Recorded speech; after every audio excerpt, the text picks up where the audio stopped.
Welcome to the 5-Minute English Vocabulary Podcast. My name is Herbert Lee, and I'll be your host. Now you can easily improve your vocabulary without memorizing long lists of boring words, and still develop a powerful command of English. You'll learn the origin of words, or etymology, told as easy-to-remember stories.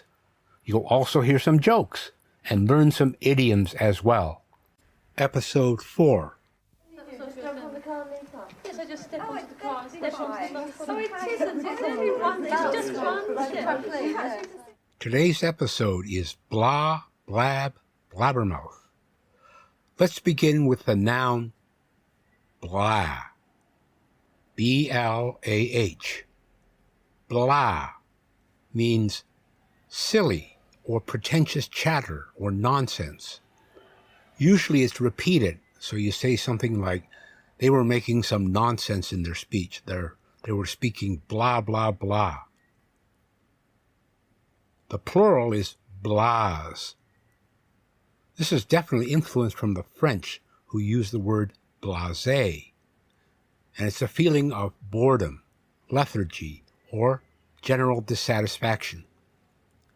Blah, B-L-A-H, when it's used as an adjective, has a similar meaning. Lacking interest, dull, boring. How was the weather? It's a blah winter day. Change one letter of blah, B-L-A-H, to blab, B-L-A-B, and you have a completely different word.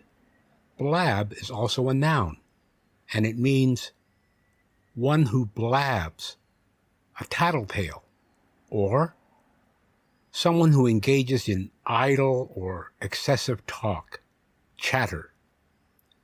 Blab as a verb can be used as blabbed or blabbing. Let's go now from blab to blabber. Blabber is also a verb, but it has a slightly different meaning. It can have the meaning of talking foolishly or excessively, or more importantly, to talk indiscreetly. Babble is a similar word, but not the same.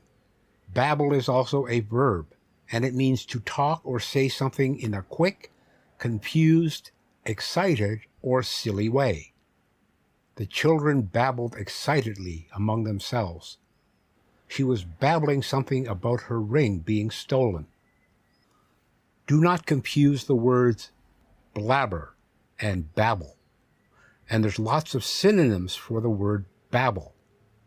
Words such as prattle, rattle on, chatter, go on, ramble, blather, dribble, patter, yap, jibber jabber, run off at the mouth, gab, blabber, or yakety yak.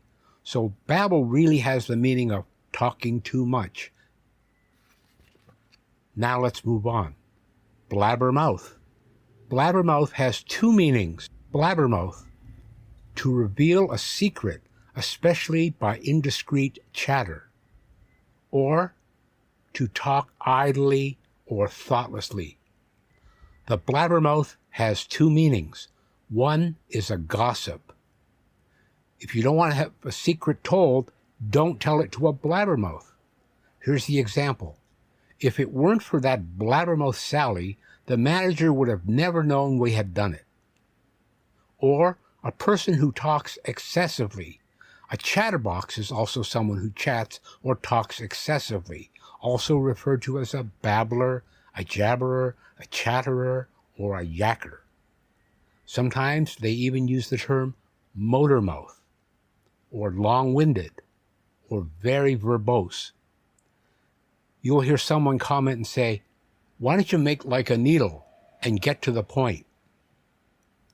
Here's an idiom that you should really think about. Better to remain silent and be thought of a fool than to speak and remove all doubt.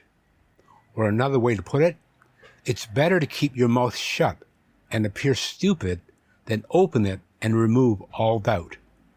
This is very good advice if you're learning English as a second language. Many times when I ask my students what they hope to learn in class, the answer I get most often is, I want to learn to speak better English. And that's very good, except when that's all you want to do. When all you want to do is learn to speak better English, you stop listening. You don't make conversation, which is listening and speaking. And in that case, it's better to keep your mouth shut and appear stupid than open it and remove all doubt. Because chances are good you will just be babbling, talking endlessly, and no one really wants to listen to someone who babbles. One last idiom, put one's foot in it. It's used to say something that causes someone to be embarrassed, upset, or hurt, especially when the speaker did not expect that reaction. I really put my foot in it when I asked her about her job. I didn't know she had just been fired. This is an idiom mainly used in British English. In America, they're more likely to say, put your foot in your mouth, to say something by accident that embarrasses or upsets someone. I really put my foot in my mouth with Eva. I had no idea she was divorced. So here's a final idiom. Put your brain in gear before starting your mouth in motion. Think before you speak.